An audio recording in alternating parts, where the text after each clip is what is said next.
Yeah, so the Chiefs, they found a way to win again. Patrick Mahomes threw a touchdown off of 1 foot. He was hobbling around in that game a lot. I think he tweaked his ankle again, might be that same ankle. But the Tampa Bay Bucs obviously had a chance to go for a 2-point conversion there at the end. They didn't go for it. It went to OT. Chiefs got the win. Do you think the Bucs made a mistake there? I do not, and I am actually going to defend Todd Bowles here. This was not at all the situation the Ravens could have found themselves in. The Ravens week 1, Isaiah Likely almost scores on literally the last play of the game. And if he catches it, if he gets his toe inbound, they definitively should go for 2 there. No question about it. You have a chance to win or lose in that moment. Folks treating last night's Tampa decision like that, I think, are flatly wrong. I actually believe that the best chance the Bucs had of winning was kicking the extra point. Because then, so let me explain this to you. Because I know people are like, well, if they go for 2 and they get it, they win that game. No, they don't. If they go for 2 and they get it, they find themselves in this situation. Patrick Mahomes has 30 seconds, all 3 timeouts, all 4 downs at his disposal, and the best kicker in the league. So let's say the Bucs had gone for 2 and gotten it. When the Chiefs have that 4th and 1 that they had, that they ended up punting on, they obviously are not punting. They're going for it, and Patrick is going to get it. Now, maybe the kicker misses. So be it. But I actually thought the best chance for the Bucs to win was to leave it up to the coin flip. Was to feel like, okay, Mahomes tied is such a different animal than Mahomes trailing. And so tie the game. The Chiefs will be a little more conservative on their final 30 seconds. They punted on 4th and short. And then if Baker calls heads instead of tails, maybe there's a scenario where Patrick never gets the ball back. But 30 seconds and 3 timeouts is too much time to just assume, oh, if we get this, we win. I would have still felt like they were underdogs. The reason they were even in a situation to have 30 seconds is Tampa Bay called an unnecessary timeout. I really think they should have gone for the 2-point conversion. They were in an overtime situation earlier this season with the Falcons. You lose the coin toss, you give up. You're giving them the ball. If they score the touchdown, it's over. And it's Patrick Mahomes. It's not Kirk Cousins. And Mahomes didn't have to have that much time on the clock. Tampa Bay kind of gave that to him. I think they should have for the 2. So the front end of that, DeMonze, I think is great analysis, and what you're saying is what Troy Aikman said. That part I totally agree with. Their big mistake was the snap timeout right when they got down there, in my opinion. What to me, the sharp thing would have been there to hurry to the line, run a play, maybe even run the ball. And then if you get stopped, then use your timeout, but then you're at 15 seconds. If they had scored with less than 20 seconds left, then I would say go for 2. But 30 seconds with the Chiefs having 3 timeouts, with the best kicker in football, with the new kickoff rules, you start at the 30 if you kick it out the back of the end zone. Mahomes just needing 25 yards, he would have gotten it. And I know people are like, well, he didn't get it. He didn't get it because they didn't have to have it. And because they didn't go for it on 4th down, because they didn't have to have it. So here's the thing people maybe are slowly coming around on the Chiefs. And I understand why they're so frustrating. I get it. Whatever they need, they're going to do. Last night, for the first time all year, the defense didn't have it, so the offense scored 30. Against the Chargers, when the offense doesn't have it, the defense allows the Chargers score 10 points instantly, and the defense shuts them out the rest of the way. Whatever is needed is what they will find a way to give you as a team. And for all the criticism of Patrick this year, he remains statistically the best fourth quarter passer in the league. The Chiefs are the best third down team in the league.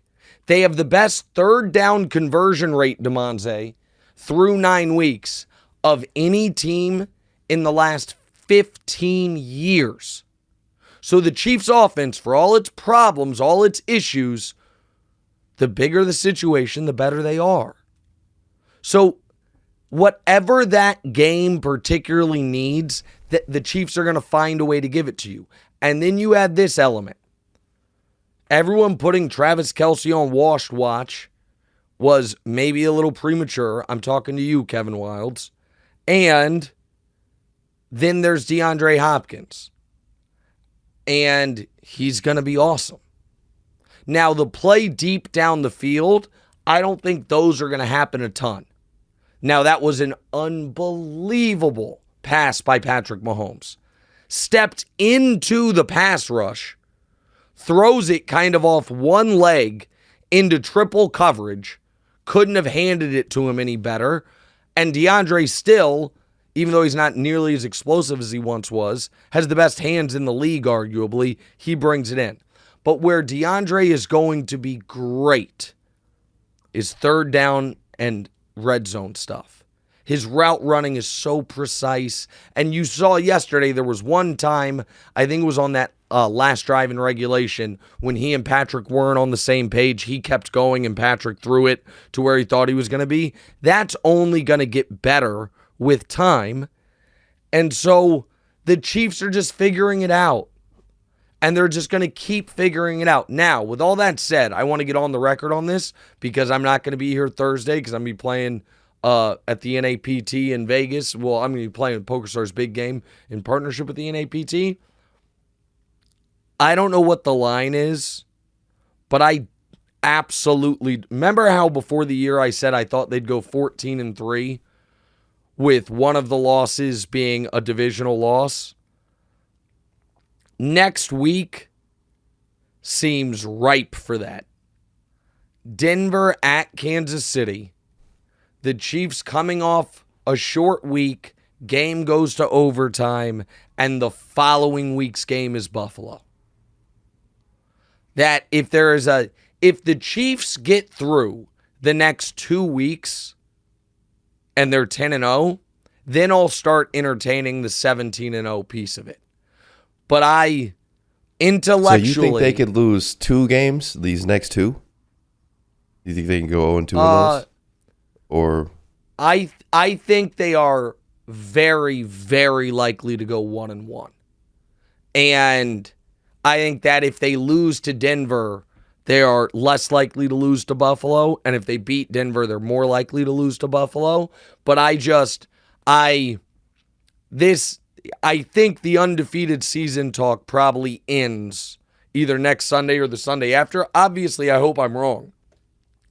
Now, if I am wrong and they get through it, then then after the Bills game, DeMonze, Panthers, Raiders, home for the Chargers, at the Browns, home for the Texans, which if the Texans don't add an interior offensive lineman today, I just think Chris Jones can win that game by himself. And then at the Steelers on Christmas Day on a 4-day week, that's a tough spot. And then at the Broncos. So last year I was obviously pot committed to the undefeated thing, and it lasted 1 game. This year I'm less committed. One other note, gambling-wise, and I'm nervous about next week's game, so I don't know that I will take my own advice on this, but the single greatest investment in sports this year is waiting for the Chiefs to be trailing and fire. The Chiefs have trailed, DeMonze, in 7 of their 8 games this year.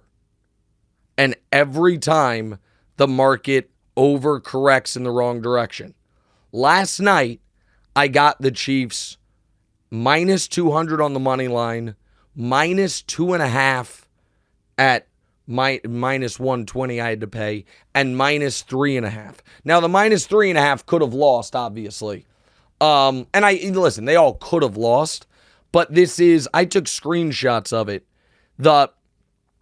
This year thus far, Chiefs-Bengals, at one point early in the game, or at halftime maybe, the Chiefs to win was down to minus 140. 138 I got it at. Chiefs-Falcons, at one point early in that game, the Chiefs were underdogs. I got them at plus 110. Chiefs-Chargers, at one point they were minus 118. At one point they were plus 116. I got them both. Chiefs-Raiders, at one point they were down to minus 6.5. I bet on that. Chiefs-Bucs, I just told you, minus 2.5, minus 3.5, and minus 200 on the money line. This team trails in every game. And they don't cover big spreads, but they cover live lines like crazy.